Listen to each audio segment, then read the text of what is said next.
Good to hear from you. Good to hear from you. Here's what I would say I know we spend all week, all year, the last couple years talking about Trey Lance. And it was rightfully, I mean, the number 3 overall pick. They traded the most ammunition that they had, draft capital-wise, to move up to get this guy. And it does, boy, you asked me today, huge swing and a miss, right? Yeah. I don't think anyone would debate that. I keep coming back to Purdy and the amount of pressure that we are putting on Brock Purdy and the way that they're elevating him. I'm not saying he's not good, but boy, they need him to be really, really, really good to escape criticism. The only way that they can really kind of wash their hands of criticism is Purdy can't just be the guy. Like you can't come out. Like I'm serious on this. You can't come out of this era and not win a Super Bowl. No, you can't. You just can't. The only way. Purdy doesn't even have to be the guy. You just have to win the Super Bowl. They all believe. That's the only way I think you're going to get out. Because if you get out of this era and you don't have a Super Bowl, that move to trade that draft capital will be dissected 10 different ways. Every move. The move to, infer on Aaron Rodgers to not be serious about that trade, or Tom Brady or Matt Stafford. We go on and on and on. Well, Stafford had a ring. The quarterback position would be ridiculed for a long time if they don't win the Super Bowl with this regime. Let's get to Linda real quick before he gets some, because I want to get to the baldy sound on Trey Lance. But Linda, she's on the 7 Braves. Want to make sure she's hands-free on the phone. Linda, what's happening? Hey, how are you? We're good, Linda. We're good. I'm a first-time caller, first of all. Thank you. And I was actually calling for the golf club. But I do want to say something about the Trey Lance whole thing. Okay. Now, I didn't see all of the game, and the one touchdown I saw that came by way of Trey Lance was kind of accidental because it was almost an interception and bounced into somebody's hand. But I still think that there's hope for him if he can get everybody out of his head and out of his ears, and so that he can just focus and concentrate on being Trey Lance that got him drafted there in the first place. Gotcha.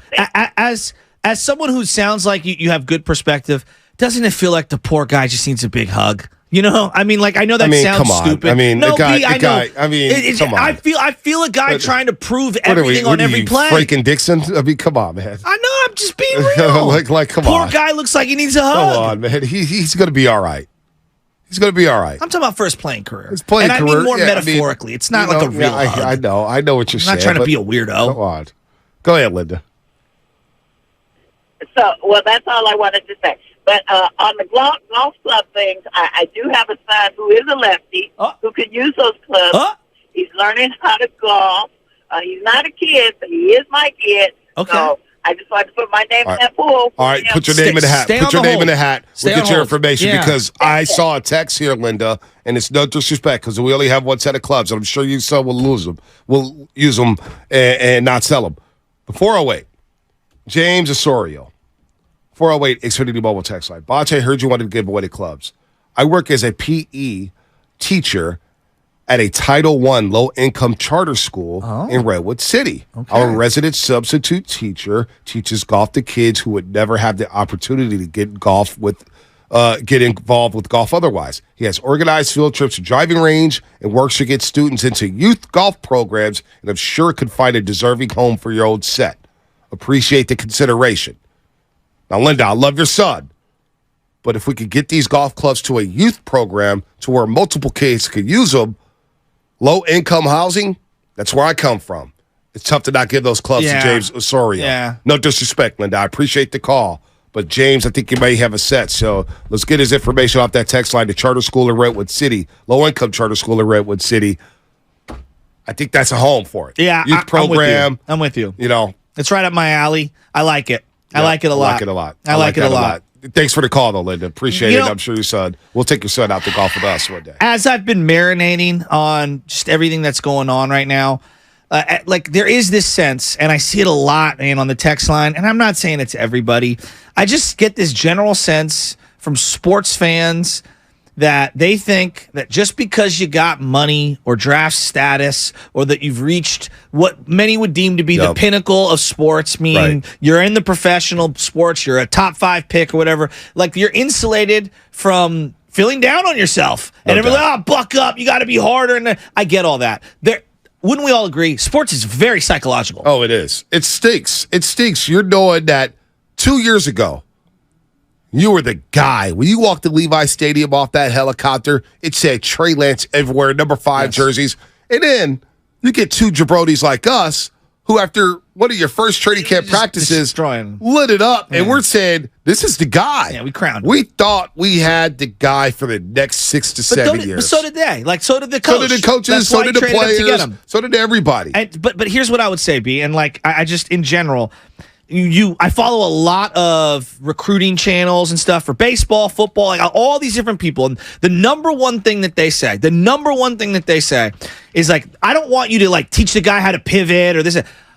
Does that person have unflappable confidence? That is like the override, whatever sport it is, whatever they're doing, whatever talent that they're into, like if they're a musician or whatever. Overriding confidence. And I see in sports in particular, whether it's James Wiseman, whether we're talking about Trey Lance, there is a confidence thing. Joey Bart's a good example. You see it with Matos or Casey Schmidt. We saw it with James Wiseman. We saw it with Jordan Poole this past year. Yes. When you lose confidence, you lose your superpowers. Well, you saw it with Klay Thompson being unsure who he was after those 2 major leg injuries. Last offseason, he wouldn't even work out because of the mental hurdle of saying, boy, I may re-injure myself. Well, now Klay Thompson's in New York City. He's going to all these scrimmages, pro-ams. Klay Thompson looks like he's great, like he's gotten over the mental hurdle. But even a 4-time champ like himself cannot have that elite confidence that he needs to play day in and day out. So the confidence is down with Trey Lance. A Raider source told Mike Silver. And that's kind of my point on like the hugging. Like, dog, be yourself. Like when I watch Jimmy. That's what was more. And that's exactly what I said at the top. I was so disappointed that he knew Friday, I'm going to get the first crack at the Raiders. I'm starting this game. I get to be with the twos. I get to go out there and just set the tone for the season. And he went out there the first 3 drives and went 3 and out. Now, was all of it his fault? No, it wasn't. No. But you heard from Baldy. We'll play this out in a second here. He was hesitant at times, and I get it. You can't afford to be hesitant. This is year 3. You got to let that baby rip. The worst, Jimmy Garoppolo, the biggest problem I had with him is time went on, he got hesitant. And I'm like, Jimmy. Agreed. Just play lights out. Just say F it. Sometimes you got to go full YOLO mode and just go out there and ball. Alex Smith, weren't there times where you could feel him processing like, and it's like, just go, just let it go. And then I think as Kaepernick started to depreciate as a player, wouldn't you agree the same thing happened? Where it was like, he was like thinking and not playing. And when Cap first played, he wasn't thinking. He was just playing. And that's why I always go back to 2021 when I thought Trey Lance should have got the keys that first game against Detroit to where everything wasn't, he wouldn't have gone through the injuries yet. He wouldn't have gone through the injuries yet. He wouldn't have gone through, oh man, am I overthinking? I'm making it. Just go out there and play. Go out there and play. When like Tim Lincecum came onto the scene, he wasn't afraid of anyone. Right? He just, here's my best pitches. I'm throwing it over the plate. I'm not going to nibble. This is who I am. By the end, there was clearly some injuries and things like that, but he just didn't have the confidence. He had zero confidence. So, like, I just think in general, I think we underrate the mental aspect of sports. Not everyone. I just do think there's a lot. And we go, they got millions of dollars. And it's like, how many examples do I need to show you of people that have gotten Johnny Manziel, Pablo Sandoval? These people have money upon money upon money. And are they happy?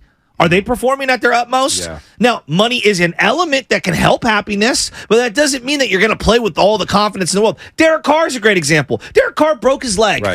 If you'd asked me who Derek Carr was before the broken injury, dude, he's like a swashbuckler. 2 minutes to go, and they're down. This guy's going to march you down the field. He's going to sling, slice, and dice, and get it done. And I thought Del Rio really played into that first year when Del Rio went for it in New Orleans. That was a hell of a year. Carr, I was like, damn, this guy's got that mojo. That injury. He never came back. That injury set him back at least 3 years. So I remember that Indianapolis game, because that's what, that was my first year here at 95.7. And that Indianapolis game, I thought to myself, I said, boy, Michael Crabtree's playing at elite level. Amari Cooper's the second wide receiver who can do no wrong. They've got tight ends. Who was the tight end that year with the Raiders? Was it Jared Cook? Wasn't it Big Boy Cook? Was it Jared Cook 2016? Maybe Jared Cook came in next year. I'll look it up. I'm not sure who was in 2016. They had Clive Walford. That was the rookie. Clive They had Lee Walford. Smith. Wow. I know Lee that. Smith, That was a blocking tight end. But you had the three scat backs. You had Jalen Richard. You had DeAndre Washington Murray. and Latavius Murray, the Tay trade. And they had a great offensive line. I thought The Tay train. I thought the Raiders, so much. dude, the Raiders, they were going to host. They had to beat Denver the next week, but I was confident they were going to beat the Broncos. Michael Rivera, Clive Wolford. They had Andre Holmes. That team was a lot better than we gave They were credit legit. for. They were. I truly Johnny believe. Holton? I truly believe. Look at your face. Yeah, Johnny Holton. I fast. truly believe the Raiders were going to the AFC Championship that game that year against the New England Patriots. They were going to host the Steelers after a bye week on a Saturday night at the Coliseum. And the Raiders' offense was humming. That injury, it stuck. Has he never been honest to God? He hasn't been Raider quite fans, the same. Whether you think he's good or not, you can all acknowledge he's never been the same player since that injury. He was just different, right? You're a Raider fan. I'm using him as an example, confidence-wise. I look at Trey Lance and I'm saying to myself, the poor guy's got no confidence in himself. No doubt. And that's the part that I think the big difference between Purdy and it's his physical, we could talk all day. Between the ears, in terms of confidence, irrational confidence. In a good way. I mean that in a good way for Purdy. Purdy had that swagger last year, those last 7-8 games. You can't deny it. And he threw that interception fan. to Tampa. Right. Guy goes the other way. Oh, gets called back for holding. Very next play, I think it was 30-yard bomb down the field. Doesn't even think about it. Well, just think about the first play of the game. He gets cracked. Now, they flagged Tampa Bay. Shouldn't have been a flag. That's true. He got cracked. Next thing you know, it's 7-0 49ers. They go right down the football field as you're listening.